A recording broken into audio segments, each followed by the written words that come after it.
Olá, graça e paz da parte do nosso Senhor e Salvador Jesus Cristo.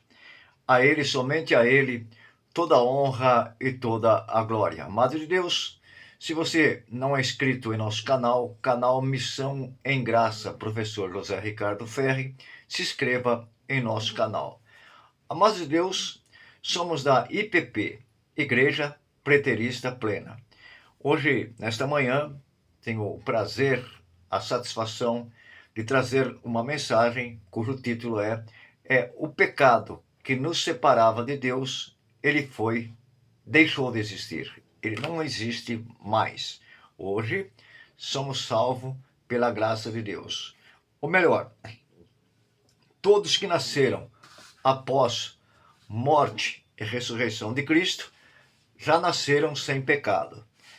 Isto é um assunto um pouco delicado em meio evangélico, povo evangélico, pois eles não aceitam isso, pois a religião cauterizou a mente de muitas pessoas, porque a intenção deles não é falar do amor de Jesus, e sim de deixar as pessoas sem esperança, para que as pessoas se vivem como refém das religiões. Não falam que a obra de Cristo ela foi completa.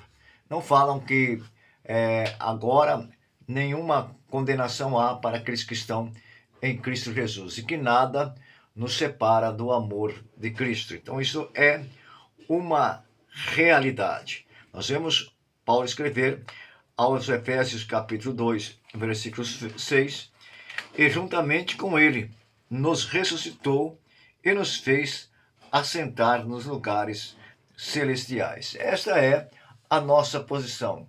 Quando Cristo ressuscitou e nos fez assentar nos lugares celestiais. Ele aniquilou o pecado.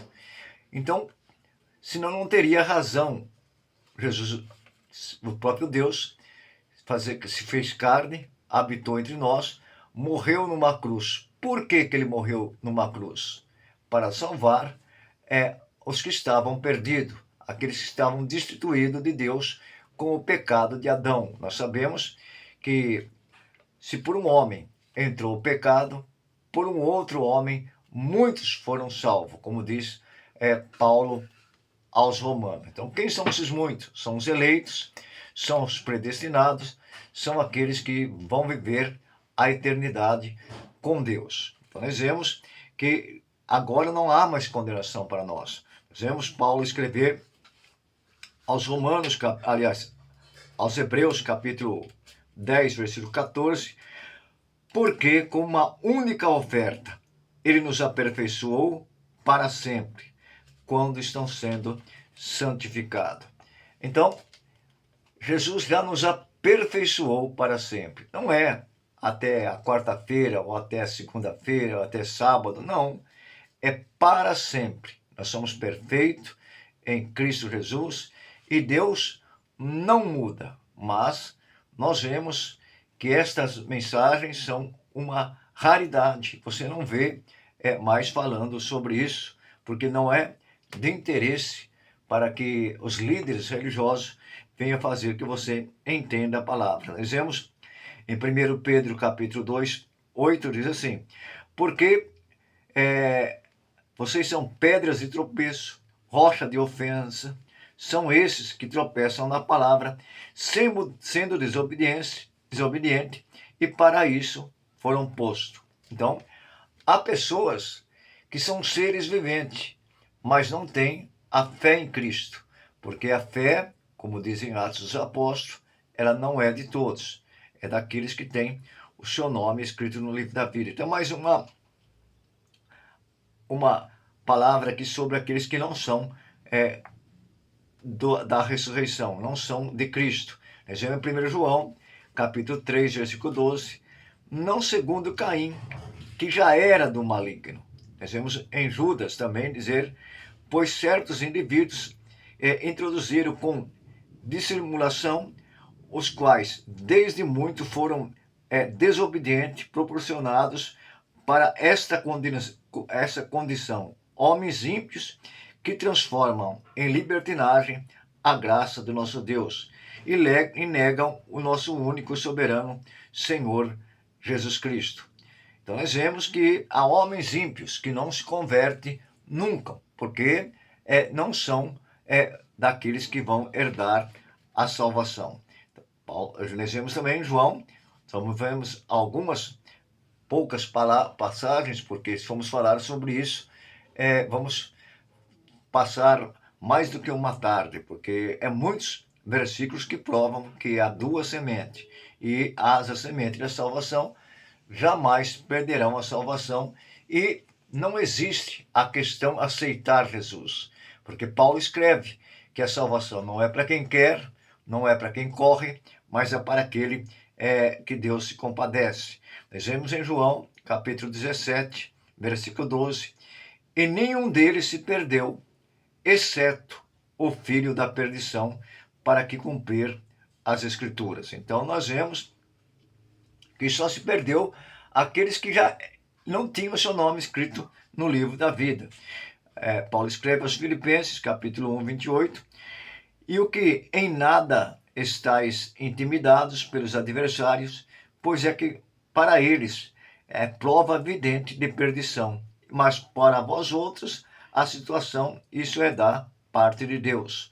Então nós vemos que realmente há duas sementes, como Paulo escreve ao 2 Tessalonicenses, capítulo 2, versículo 3, ninguém de nenhum modo vos engane, porque isso não acontecerá sem que primeiro venha a apostasia, ou seja, seja revelado o homem da impiedade, o filho da perdição. Também em Efésios, em Tessalonicenses, capítulo 3, 2, para que sejam livres dos homens perversos e maus, porque a fé não é de todos. Se a fé não é de todos, de quem é a fé? É dos eleitos, é daqueles que têm os seus nomes escrito no livro da vida desde antes da fundação do mundo. Então, amados de Deus, depois que Jesus ele deu a vida por nós, ele diz ali em Hebreus que ele aniquilou o pecado. Hebreus capítulo 9, versículo 26. Diz a palavra que Jesus ele aniquilou o pecado, ou seja, o pecado deixou de existir, porque sabemos que Jesus ele cumpriu toda a lei, porque o povo vivia debaixo da lei, segundo a lei de Moisés. E o que eles faziam na lei de Moisés? Servindo a lei, seguindo a lei, que tinha seus 613 mandamentos, 613 ordenanças. Então, eles não encontravam salvação. Eles pecavam e matavam um animal, aspergiam o sangue momentaneamente. Eles eram perdoados, tornavam a pecar e o sacrifício continuava. Mas, como diz a palavra, sangue de bode não perdoa o pecado. Era preciso que Jesus, o Cordeiro de Deus, desse a vida por nós para nos perdoar. Tanto é que João Batista, quando viu Jesus, ele disse, olha, eis o Cordeiro de Deus que tira o pecado do mundo. Ele tirou o pecado ou não tirou? Logicamente que ele tirou o pecado. Não há mais pecado para nos condenar. João Batista, na lei, ele batizava nas águas. Jesus Cristo foi batizado porque ele veio cumprir a lei, mas Paulo escreve que todos nós fomos batizados na morte de Cristo. Então hoje nós não vivemos mais para a lei. Nós não precisamos fazer nada. Não há participação do homem, coisa alguma, para a salvação. Tudo está pronto, tudo está feito. A palavra diz, pela graça sois salvos, mediante a fé. Isto não vem de vós, é um dom de Deus. Então não há participação do homem para a salvação. Essa questão que os religiosos dizem, você tem que aceitar Jesus, isso não é uma verdade. Isso aí é uma utopia que vem a ser falada em meio ao povo chamado de evangélico. Mas a grande realidade é que a obra de Cristo ela está completa. Aliás, tudo que está na Bíblia já foi concretizado. Essa questão da vinda de Cristo que muitos estão esperando, é Cristo voltará. Não, Cristo já veio. Ele disse que não passaria aquela geração sem que tudo isso acontecesse. Qual geração era esta? Aquela geração que ele estava falando naquele exato momento, que era aqueles ouvintes da palavra naquele lugar, naquela hora, os apóstolos, os discípulos de Jesus que estavam ali.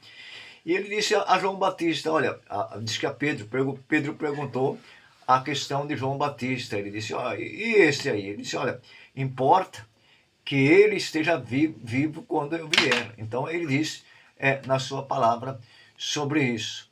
E também diz, em outra passagem, que ele diz, olha, muitos de vocês estarão vivos ainda na minha vida. Então são inúmeros versículos que aprovam que a vinda de Jesus já aconteceu. E nós vemos a religião, por interesse próprio, ele manipulando as pessoas, dizendo que as pessoas têm que se preparar, que as pessoas têm que estar prontas para a vinda de Cristo. Se Cristo já veio, ele diz que nos aperfeiçoou para sempre.